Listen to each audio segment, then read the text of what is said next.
Hey guys, welcome back to another tutorial from ADSR and SylenthTutorials.com. I'm Echo Soundworks, and I'll be showing you how to recreate this kind of Mini Moog old school vintage bass in Sylenth. I have a new instance already pulled up, and we're just going to jump right into this.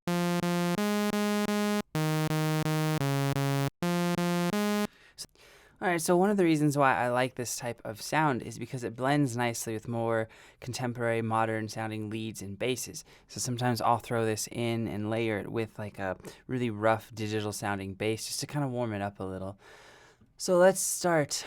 First thing I'm going to do is in Oscillator A1, I'm going to turn the voices up to 2, and I'm going to unselect RETRIG for pretty much for both Oscillator A1 and A2 right now. Just because if you're going for that old school, kind of more of like a Mini Moog vibe, it helps to not have RETRIG selected because the retrigger makes it more consistent and more digital sounding.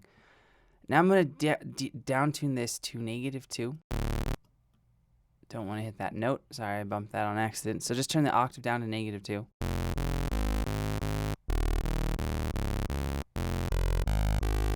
And that should be kind of the sound that you have going on so far.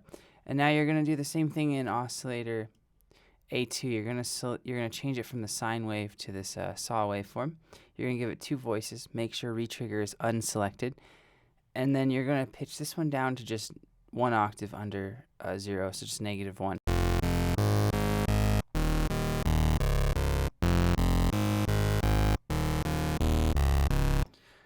Alright, and now I'm going to add some detune to the first Oscillator A1. I'm going to add up to about 6.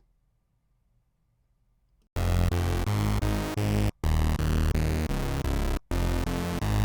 going to turn the stereo signal down to about 5.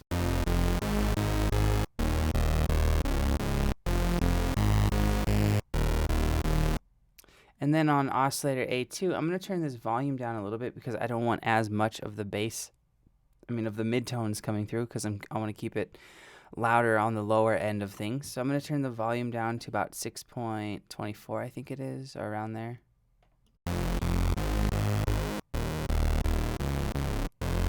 And then I'm going to just give this like a pinch of detune.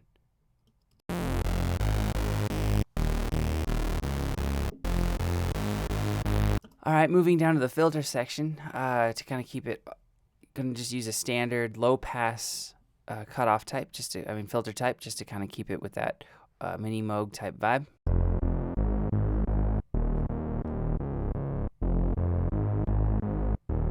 I'm going to turn the filter cutoff down to 3.28 here, and this is going to kill a good part of the sound, but we'll bring it back with the modulation envelopes here in a little bit.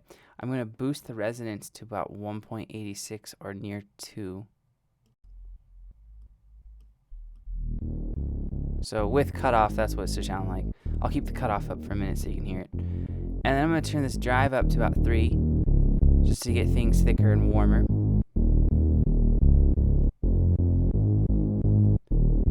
Alright, so now I'm going to take that cutoff filter back down to where it needs to go. It needs to be at about 3.28 hertz, so very, very, very low.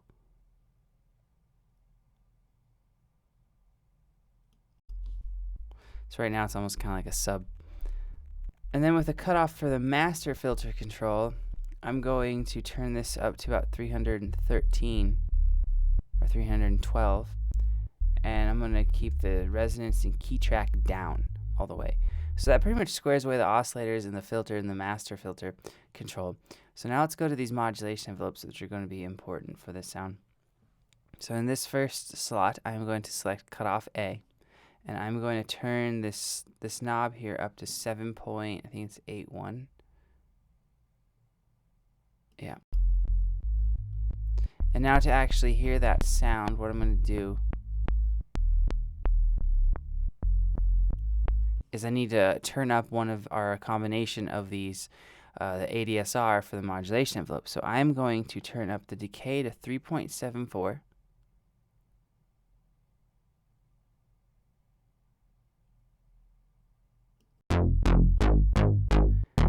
And that's how you get kind of that short, stabby, old school bass vibe.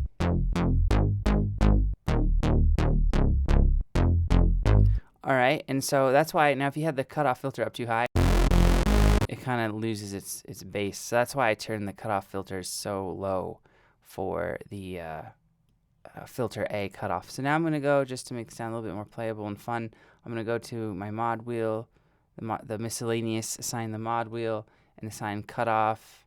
I'll just do cutoff A and B. You can just do cutoff A because we're only using A. And then what you're going to do is you're going to turn up that knob a little bit.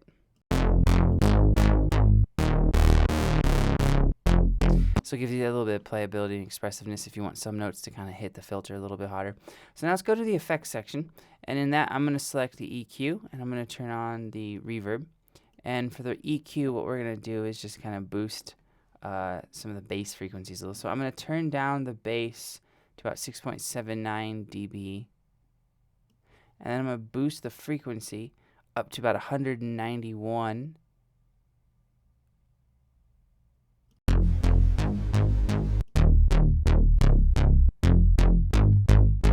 And I'm going to turn the treble up actually to about 11.93, but then I'm going to turn the frequency down to about 2000, and I think it's 721, I think, yeah, right there. Alright, and then I'm going to turn that reverb back on, and what we're going to do with this is we're going to turn, keep the pre-delay, actually turn the pre-delay down a little bit, turn it down to about 65 or 60. I'm going to turn the damp up to a little bit above halfway, so around like 6. I'm going to turn the size down just a little, so by default it's at 7.50. I'm going to turn that down to about 6.5 around there. And then the width I'm going to keep kind of where it is, and the dry wet I'm going to turn down from 50% to about 28%.